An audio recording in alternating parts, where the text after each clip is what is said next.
Olá, meu nome é André, eu fico feliz por você estar aqui. Estas nossas aulas, entre aspas, esses nossos encontros terão o objetivo puro e simples de desconstruir algumas redações para ajudar você que está estudando para as provas do Enem a fortalecer a sua narrativa, a fazer textos mais interessantes, que tomem nas mãos os corações dos avaliadores das provas e ajudem você a conquistar os seus objetivos. A primeira coisa que a gente precisa falar é, na verdade, acabar com aquela história de que escrever é uma coisa complicada. Não é. Escrever é refletir sobre um assunto, organizar as suas ideias sobre esse assunto numa estrutura formal, colocar isso no papel.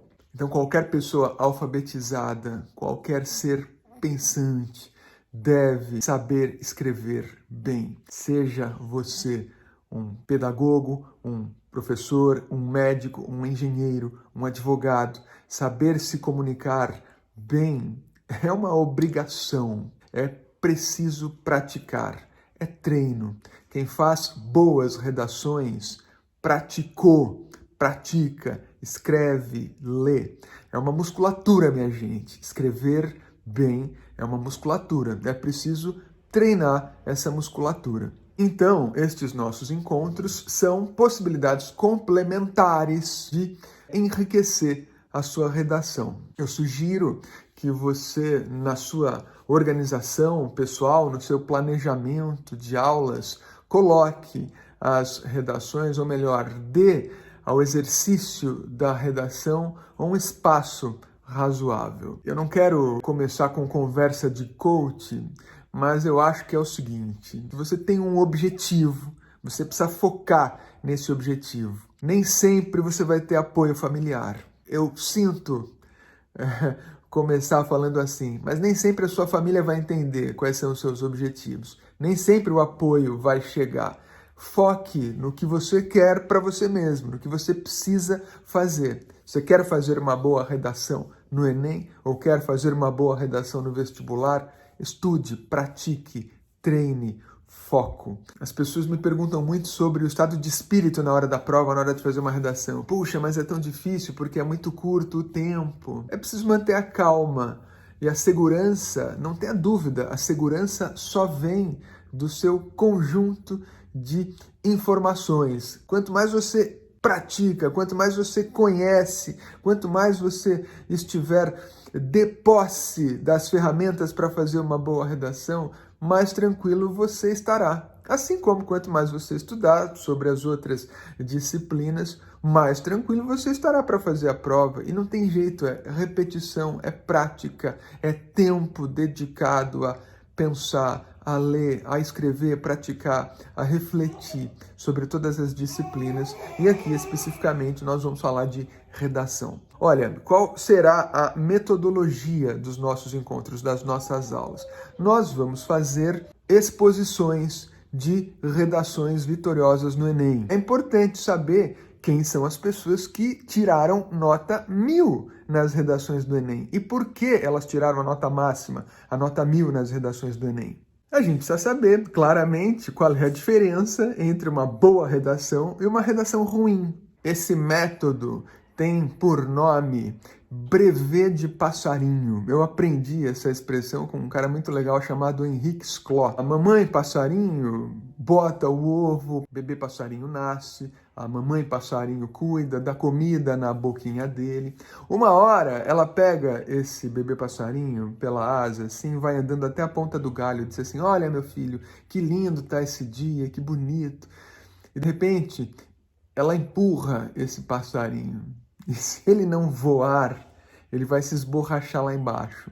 É o tal do brevet de passarinho. A gente aprende a fazer redação fazendo redação, lendo redações. Redações e bons textos, né? Porque cá entre nós, tem muito texto ruim lançado na internet. Ruim no sentido de mal escrito, mal pontuado. É preciso ler bons textos. Acredite, quanto mais bons textos nós lemos, mais nós aperfeiçoamos as nossas redações. É muito simples. E isto é trabalho braçal. O Luiz Fernando Veríssimo falou uma vez numa palestra que escrever é 99% transpiração e 1% desodorante. Esse negócio de inspiração, minha gente, a sua inspiração responde ao conjunto de informações que você tem, ao conhecimento que você vai construindo ao longo da sua trajetória de estudos. O Pablo Picasso dizia: a inspiração existe, mas ela quer encontrar você trabalhando, em movimento. A inspiração vem para quem trabalha. E aí, antes da gente começar os nossos exercícios, propriamente dizendo, a nossa análise de redações, eu quero te dar uma dica, um exercício que me faz muito bem. Eu sou redator publicitário a vida inteira. E o exercício que eu mais faço é uma coisa que nas agências de propaganda a gente chama de warm-up. É aquele aquecimento dos motores e dos pneus que os pilotos de Fórmula 1 fazem, né, antes das corridas, warm-up, seu aquecimento. A gente chama por aí também de textoterapia. O que é isso? Você pega um papel, uma caneta ou um lápis, respire fundo e comece a escrever tudo o que vier na sua cabeça. Tudo, absolutamente tudo, sem critério, sem filtro, não é para fazer sentido. Este é só um exercício de aquecimento, é um exercício de desobstrução dos nossos canais. Sabe o que acontece com o chamado branco? Deu branco. Você começa a tentar fazer alguma coisa, escrever sobretudo, e te dá um branco, né? O que é esse branco? O cérebro é dividido em dois hemisférios, né? O hemisfério da razão exerce sobre o hemisfério da sensibilidade, da criação, uma pressão imensa, porque nós vivemos num mundo em que tudo tem que fazer sentido, em que tudo tem que ser exato, e não é assim necessariamente. Você já viu como a gente costuma lembrar de coisas ou ter ideias quando a gente está no banheiro ou tomando banho? É porque naquele momento o hemisfério da razão relaxou a sua pressão sobre o hemisfério da inspiração, digamos assim. E aí aquelas ideias vêm. Então, quando o branco vem, é a sabotagem descarada desse hemisfério da razão sobre o hemisfério da criatividade. Então, a textoterapia, o warm-up, te ajuda a vencer esse bloqueio. Há inúmeros bloqueios. O branco é um bloqueio. Para vencer esse bloqueio, escreva coisas desenfreadamente. Olha, estou aqui pensando, tentando fazer esse exercício ridículo. O meu cachorro está lá fora, latindo. A minha mãe quer que eu lave a louça. E eu não sei o que fazer, eu preciso estudar, as provas do Enem vão chegar. Marque tudo, coloque tudo no papel. Fique 10 minutos ininterruptamente escrevendo, colocando coisas no papel. É o seu warm-up. Depois desses 10 minutos, 15 minutos, 20, o tempo que você tiver escrevendo ininterruptamente para doer mesmo a mão, você pega esse papel e rasgue, jogue fora. Porque necessariamente vai ter coisas ali que você não quer mostrar para ninguém e que você não quer dividir com ninguém. Então rasgue, jogue fora e ponto, tá? É um aquecimento. Todo dia, antes de começar a estudar para redação, faça isso, vai ser interessante. Ponto. Já falei tudo que eu precisava falar nesse momento de introdução. Agora o que eu quero te dizer é o seguinte: a redação exigida no Enem é um texto dissertativo argumentativo. O Enem oferece um tema e oferece alguns textos como subsídios para você desenvolver o seu texto. Você precisa refletir sobre esse tema, organizar suas ideias, argumentar e depois concluir, apresentar uma proposta de intervenção. Percebe a estrutura que esse texto precisa ter? Então você apresenta a sua tese, você argumenta sobre essa tese e você conclui sobre a sua tese. Você tem um assunto, um tema oferecido pelo Enem, você desenvolve esse tema, você constrói a sua narrativa e você conclui ao final dessa narrativa com uma sugestão de como resolver esse problema. Vamos diretamente ao ponto central dessa nossa primeira aula. Vamos analisar uma redação que tirou nota 1000 no Enem do ano passado. O tema das provas do Enem no ano passado foi democratização do acesso ao cinema no Brasil. A partir dos textos que o Enem apresentou, e claro, no seu próprio referencial, no seu próprio background, nas suas próprias experiências e nos seus estudos, uma estudante chamada Ana Clara Socha escreveu o seguinte texto. Embora a Constituição Federal de 1988 assegure o acesso à cultura como direito de todos os cidadãos, percebe-se que, na atual realidade brasileira, não há o cumprimento dessa garantia, principalmente no que diz respeito ao cinema. Isso acontece devido à concentração de salas de cinema nos grandes centros urbanos e à concepção cultural de que a arte é direcionada aos mais favorecidos economicamente.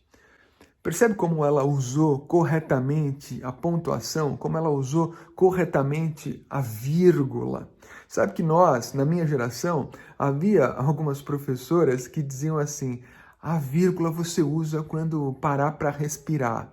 Isso é uma mentira, não tem nada a ver. Se o sujeito for asmático, como eu, o texto dele vai ser cravejado de vírgulas nos locais incorretos.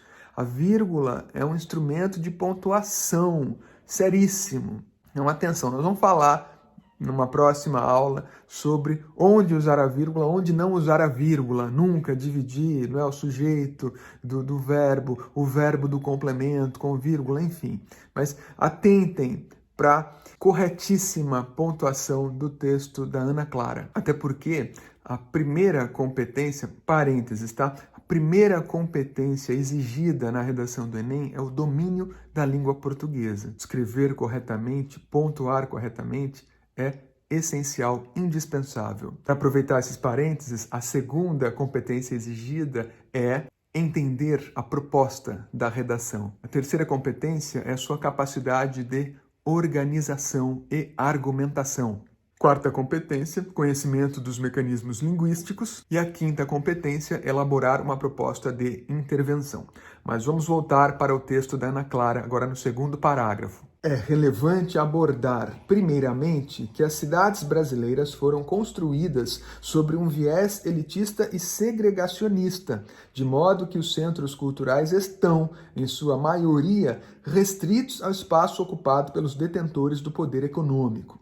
Essa dinâmica não foi diferente com a chegada do cinema, já que apenas 17% da população do país frequenta os centros culturais em questão.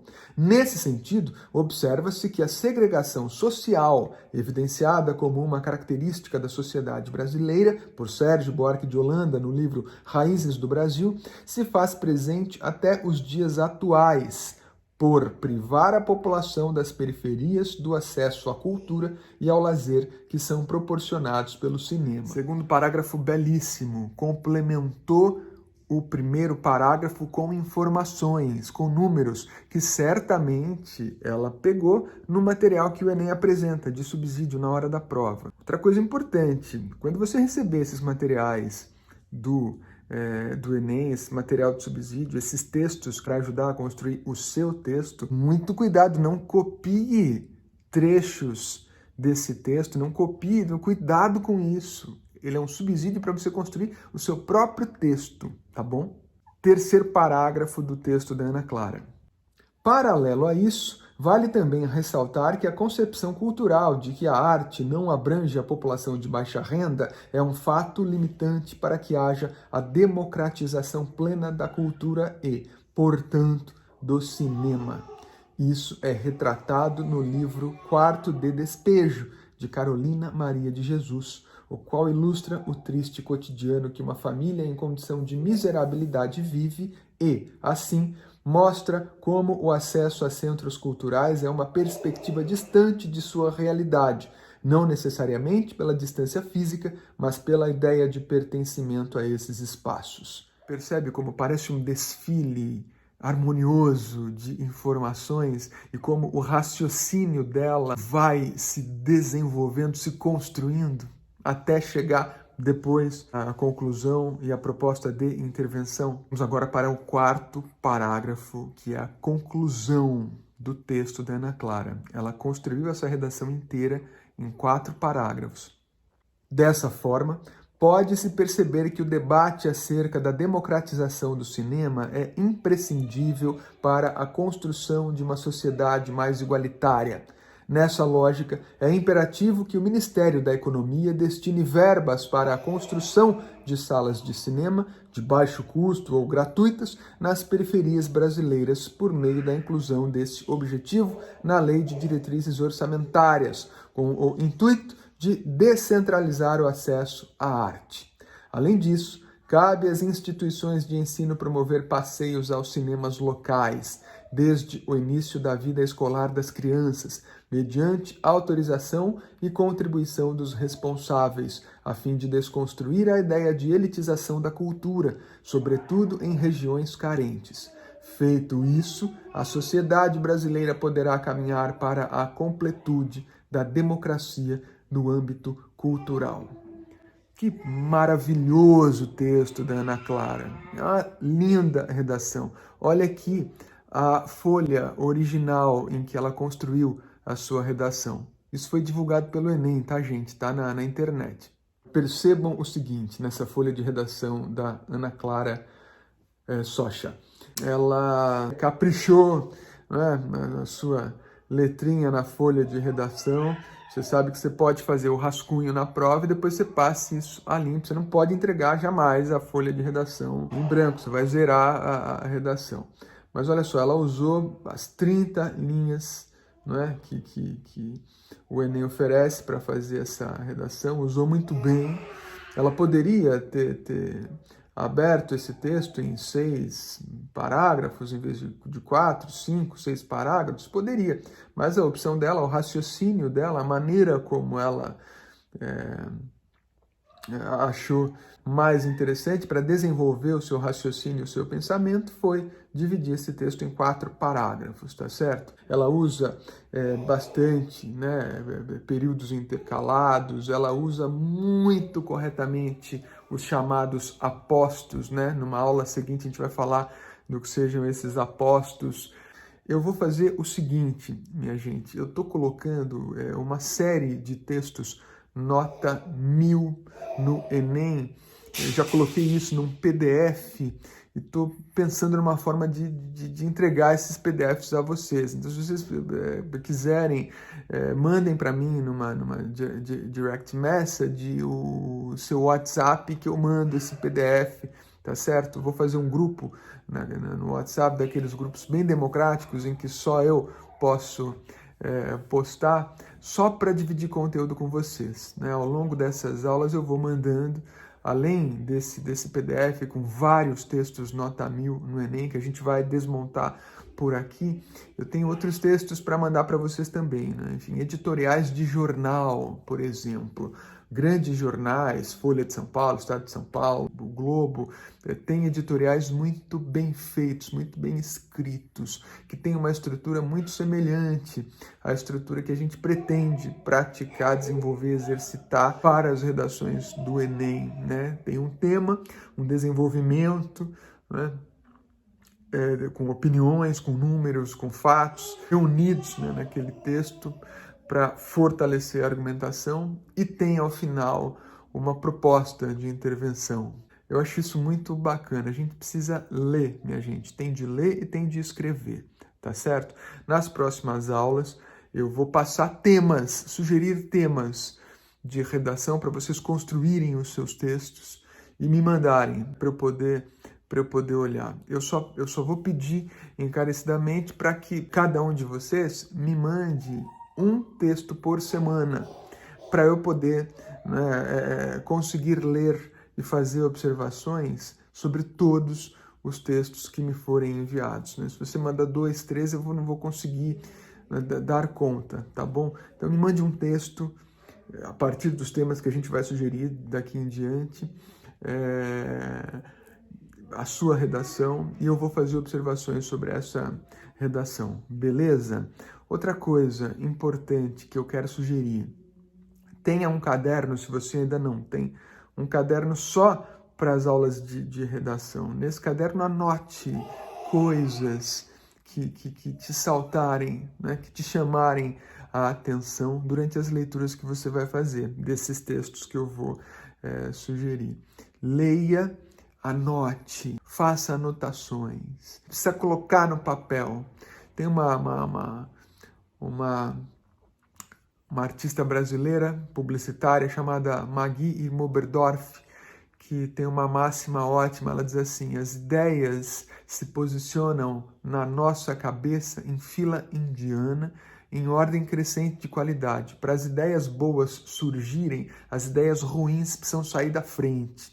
Então, não tem problema nenhum você colocar no papel, nesses seus exercícios, nesses seus rascunhos, nesse período de treino que a gente começa agora. Não tem problema nenhum você escrever bobagens no papel, coisas que não façam sentido. É melhor a bobagem estar no papel do que na sua cabeça. Então, coloque, é parte do processo a gente botar tudo para fora, a gente desenferrujar a nossa máquina de fazer redações, né? A nossa máquina de organizar no papel os pensamentos que passam pela nossa cabeça. Enfim, essa foi a nossa primeira aula, o nosso primeiro encontro. A lição de casa para a segunda aula, então, é ler os textos nota 1000 do Enem, que você encontra na internet. E se você quiser, eu fiz esse trabalho e vou passar para você, passo para você pelo WhatsApp, se você me mandar via direct message o seu WhatsApp. Eu vou fazer um mailing, um grupo, e vou disponibilizar esse material para todo mundo, para a gente estudar. Isso vai subsidiar as nossas aulas, além dos outros materiais que eu vou mandando ao longo dos nossos encontros, tá bom? Outra coisa, se você puder compartilhar esse vídeo com amigos, colegas que também estejam estudando para o Enem, vai ser um negócio muito legal. Divida esse conteúdo, assim como outros conteúdos, com as pessoas que você conhece que estejam na mesma situação que você. Quanto mais pessoas forem muito bem nas provas, melhor. Quanto mais redações nota 1000 nós tivermos no Enem, melhor. E para encerrar, um dado importante: dos 3.900.000 estudantes que fizeram a prova do Enem em 2019, apenas 53 tiraram nota 1000 na redação. 53 notas 1000 entre quase 4 milhões de estudantes que fizeram a prova. Estude, leia, escreva e vamos em frente. Tamo junto. Obrigado, um abraço, até já.